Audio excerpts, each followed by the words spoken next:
What's up, everybody, and welcome to the MMA Edge Fantasy Podcast. I'm your host, the master of BlackNegroJItsu, Lil Ra Stephan. You know who it is. I'm your boy, and today we're going to be doing a little bit of a new content. There's not going to be any fantasy breakdown for this one. There's not going to be any fighter interview for this one. I'm doing a brand new thing. Went to a live event last night, and so I'm going to be doing a little fight recap. Yeah, we're getting into that now. So I'm covering fights now live. It's a new thing. Just happened on a whim. Bobby Wambacher, referee, Bellator, UFC, fan of the podcast, future guest of the podcast, invited me out. And I found out he was reffing in the area. And I told him I wish I knew it was there so I could go. He told me that he'd try and get me a ticket. He did, hooked me up, end up going out. If I would have known that I was going to be treated like a journalist, like I am, and given a seat at a table where I could see the fights really clearly and cover everything and even maybe record some of it so I could put it on my, on my video, I would have brought my laptop and recording equipment and maybe even done some interviews. I didn't know that I was going to be respected as a respectable part of the journalistic community. So I just came butt naked. I had my phone. I ended up getting, like any good journalist though, I adapted to the situation, got a pen and paper, wrote some notes so that I could have a good post-fight breakdown. And here I am. Iron Fighting Alliance won the first ever event in the company's or the promotion's history, right here out of St. Louis, Missouri. Held their event at the American Czech Center yesterday. It had a couple Czech fighters on the card. I know that at least one in the main event was of Czechoslovakian heritage, I believe, because of his last name, Kostjeravac. That's got to be a Czech guy, any kind of itch name. That's Czech, Nurkic, or all those guys knows Eastern European countries, all those itches. They got the itches over there. But yeah, man, I really enjoyed myself at Iron Fighting Alliance. They were very well ran. Got started pretty much on time. The schedule pretty much went according to plan. No scratches or anything like that. When we went from fight to fight, we started at about 7:45, ended about 10 o'clock. So very good pacing for your fights. Had about, I'd say, 10 fights in total, plus the amateur bouts, plus the amateur grappling bout. So they were moving, man. I know that when this fight card got done, there were 3 fights left on the UFC card. So great showing by these guys. Gotta thank the people at Iron Fighting Alliance. I went right up to the ticket box, told them Bobby had invited me down and had a ticket for me. They got me in immediately and gave me a special seat, and it was all good. So I felt like a king. I definitely want to do another Iron Fighting Alliance event. And next time, I want to really cover the fighters better from my area. It's going to be some young up-and-comers coming out of these regional cards. And it's great to meet guys and gain a relationship with guys that you're going to be covering on UFC cards in a couple years. So, yeah, I love these regional fights. This is my second regional event of all time. My first regional event was a long time ago, back when I went to go see my roommate, E.J. Brooks, fight in Columbia, Missouri. I think I've only been to 2 live mixed martial arts events. Never have seen the point in going. I mean, you don't get as good a view. You don't get as good of a commentary. You don't have as good of an idea what's going on. But, yeah, man, Iron Fighting Alliance, they look like they're going to... And I got some free pizza in the end. And that doesn't happen at the big events. It's great to go to these regional events. It's more like a family thing. Got free pizza in the end. I even brought some snacks in with me. Don't tell anybody that, though. So, it was awesome, man. This is way better than those professional settings where you can't bring snacks and stuff like this. It was the shit. So yeah, man, let me get right into the night. We didn't just have pro MMA bouts. We started off actually with an amateur grappling bout between Nathan Starnes and a black guy named Calun, I believe. Now, why don't I have the black guy's full name? Because it wasn't on my fight sheet list, and he didn't win. So therefore, they didn't announce his name at the end, and I wasn't able to get it, which is kind of a shame because he was one of about, I would say, let me take these headphones on. I was monitoring myself, but he was one of about 3 or 4 black guys in the room. I did not get a chance to get his name, and that is, I feel kind of bad about that, but him and Nathan Starnes put on a really entertaining bout. Calun was kind of overwhelmed by Starnes' pace and aggression in the first round, got submitted. Second round was stalemate. I might even gave it to Calun, and if they were scoring it, and then Starnes took a submission in round 3 for the 2-0 victory. I thought both guys were impressive. Starnes was very impressive for being a white belt, training out of Perryville, Brazilian Jiu-Jitsu, and Perryville, Missouri. He looked pretty good. I thought he looked good. I thought he might have been a blue or purple or something like that. But, I mean, that's just because how good his offense was. He was really active and really aggressive. But maybe offense isn't a great reflection of your overall standing, you know. In the first pro MMA bout of the night, Ondo overcame an obvious overall wrestling and grappling disadvantage against Jake Willyard and escaped. I mean, he got taken down. He got his guard passed. Jake Willyard looked like the much better guy on the ground. And then he got caught. Ondo got caught in a super tight guillotine, man. I thought it was done. I had counted him out. I was like, probably you should just tap. He went ahead and pushed through it, showed a lot of heart, could have quit, got on his back, and then got the triangle choke win, showed a lot of heart, had a lot of support in the crowd. They went crazy. Ondo was very impressive, I thought, from a standpoint of his perseverance, but that guillotine was very deep. I thought Willyard was looking great, man. I thought, oh, man, this guy, he's got some promise for the future, but then he got caught. He's green. He'll be back and do better next time. Next, we had probably fight of the night candidate Thomas Coghill versus Suda Salkic, I believe his name was. Suda, I believe he's one of the Czech fighters that's probably native to the center or the area.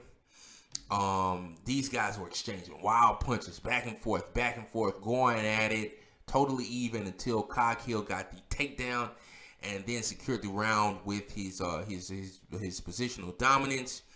Rounds 2 and 3 were much in the same. Coghill went away from the wild striking, went right to the takedown, and as Salkic's gas tank pretty much ran out because of the pace of the fight and the grueling grappling, he was eventually TKO'd in the 3rd round with ground and pound. That's definitely a fight of the night candidate. Matt Kruetzman and Eugene Swarz had a wild grappling exchange.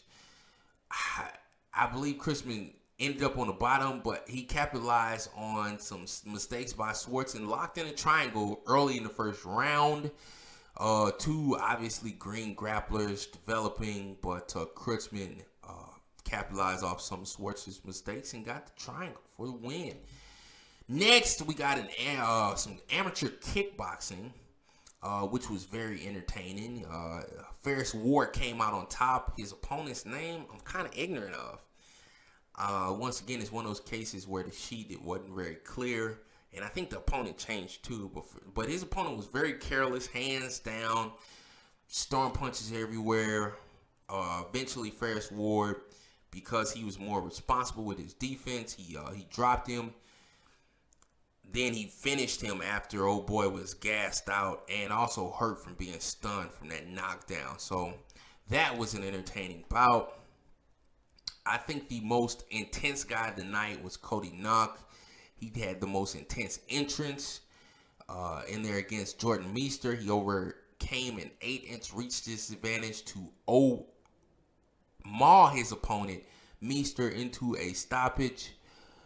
Yeah, Nauke was intense from the get-go. He came out and fought just like he entered the ring, like a madman, and got the first round finish. Even though, despite the massive reach advantage that he was at, we got an intermission, which was awesome. Go get drinks and stuff like that. Well organized, right according to schedule. So very good for the first fight card. Everything is as advertised. 4 or 5 fights, and then we get the intervention. We come back to Jeff Houska and Erik Luttes, and unfortunately, I can't tell you exactly who won because I believe my bout order was a little bit off on the back of this sheet, and I kind of got lost. So I forgot. I didn't know which fight Jeff Houska and Erik Luttes was. I know that the kickboxing fight ended in a stoppage. That's what I do know. So sorry, guys. I'm sorry I can't tell you who won. If you're watching this and you were a participant, please tell me. Which of you guys got that stoppage? I know the fight was stopped, though, if I'm not mistaken. Next, we had the dirtiest spot of the night, though. Marvin Bowden came out and gave the fake glove touch to right hook, left hook, two-piece Popeye's meal on Erik Kuhl, Eric Silva style versus... oh my God, what's the Frenchman's name? I'm forgetting his name at this point. But that was pretty nasty. Kuhl weathered the storm though. And like good guys are supposed to do, he overcame the dirty fighting of Marvin Bowden. And came out and did I say Melvin Bowden? Or Melvin Bowen. I mean, I hope I didn't mess his name up again. There was a fighter, like in the early UFCs, named Melvin Bowen. He was a boxer. Marvin Bowden was the guy to fight here. And the one who tried the cheap shot. But Erik Kuhl came out, weathered that storm, got the takedown, and dominated all the way to a unanimous decision, I believe 30-27 win. This was another fight of the night candidate. Both guys showed great heart. Bowden obviously gave his everything. He was fighting dirty and everything. Hey, it's a fight. He only did that one dirty move, but hey, you know, he came out and got to it. So that was fight of the night candidate right there. That I think the earlier fight between Thomas Coghill and Suda Salkic was better. And then last but not least, we get the main event, which saw Kevin Roper go up against Fredy Kostjeravac. I don't know if I'm saying his last name right, but I'm just going to go with we're just going to call him Fredy. So Fredy seemed to have everybody in the Czech Center behind him. It is the Czech Center. His last name is Kostjeravac. So I'm assuming this is like his local community coming out to support him. This is the hometown crowd for Fredy. Fredy was an athletic specimen. And like I said, just about everybody in the room was rooting for Fredy, you know. Roper, though, he controlled this from start to finish. He was technically superior everywhere. I think Fredy is mainly probably a wrestler, and Kevin wasn't having any of that. So Fredy got stuck with low output, high risk, high reward striking attempts, which didn't work. And, Roper just frustrated him with striking. I think the most brutal of it was inside the clinch. In the first round, I thought he might have got the stoppage, but he had the superior gas tank, superior striking, superior wrestling. He just controlled the bout in every single way. I believe on most cards he won at 29-28. Probably 30-27, but a little home cooking in that, maybe. But Kostjeravac did almost win one of those rounds in my eyes. So 29-28 was probably a good deal. Roper, though, looked great in that fight, and it was a great night of fight. So that was the Iron Fighting Alliance 1. Awesome fight card. I enjoyed myself thoroughly and look forward to covering more regional products in the near future. I guess I talked to some guys from Knuckle Junkies and talked to some other fighters. So it's always good to. I talked to the Cutman son, writer. I forget what the cut man's name was though. He does a lot of the Bellator events. So I met a lot of guys from there. So it was a great night. Met a lot of the area MMA talent, and am looking forward to doing that again in the future. I've been making a lot of connections with MMA guys from far away, and I think it's now time to focus on guys closer to us. And of course, Bobby Wambacher. Gotta thank him. He's the only reason I was at the show. So awesome night of adding people to my network and just getting out there and getting in this local scene of mixed martial arts. Hope to be at more fights soon and cover some more fights. So that was a good time, and it's good to get a hold of these talents when they're still nothing, still coming along, and preparing for their future. So I thoroughly enjoy myself. Big ups to Iron Fighting Alliance. Great to see a regional promotion arising. I think the only other one I know of is like Iron Fighting Alliance. I'm sure there are others. I'm gonna have to start getting more into the regional scene, but that's my recap. Master of BlackNegroJItsu with a brand new product here. Fight recaps on the MMA Edge Fantasy Podcast. Don't worry, guys. Hopefully, I can get the press credentials for Bellator and UFC events in the future. Then I'm going to have my fight recaps and fight coverage from those standpoints. The show is growing. Make sure you support me. Subscribe on Twitter. Subscribe on, not Twitter, but Stitcher and iTunes. Follow me on Twitter at LaRostephanDFS, or if you don't want to type in all that, just type in BlackNegroJItsu. Yeah, can't forget that one. Most unique Twitter handle online. I think it stands out like a sore thumb. It's awesome. Also, try and go fund my cartoon. I'm trying to bring BlackNegroJItsu to life.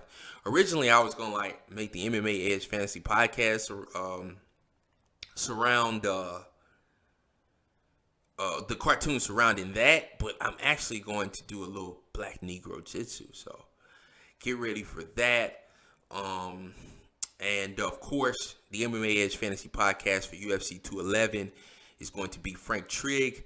I believe I'm going to be getting together with my co-host, doing a post-fight recap of UFC Fight Night 108. I didn't have a bad night. I was like, I don't feel like playing this card because I'm going to make all these lineups and all these toss-up fights. And actually, I did perfect. Outside of one thing. You know what I did wrong? 100% Jake Ellenberger. Terrible, but I'll get into that later. But anyway, thanks you guys for tuning in. This has been a fight recap, Iron Fighting Alliance 1 with the master of BlackNegroJItsu, LaRostephan. I'm out, guys. Peace.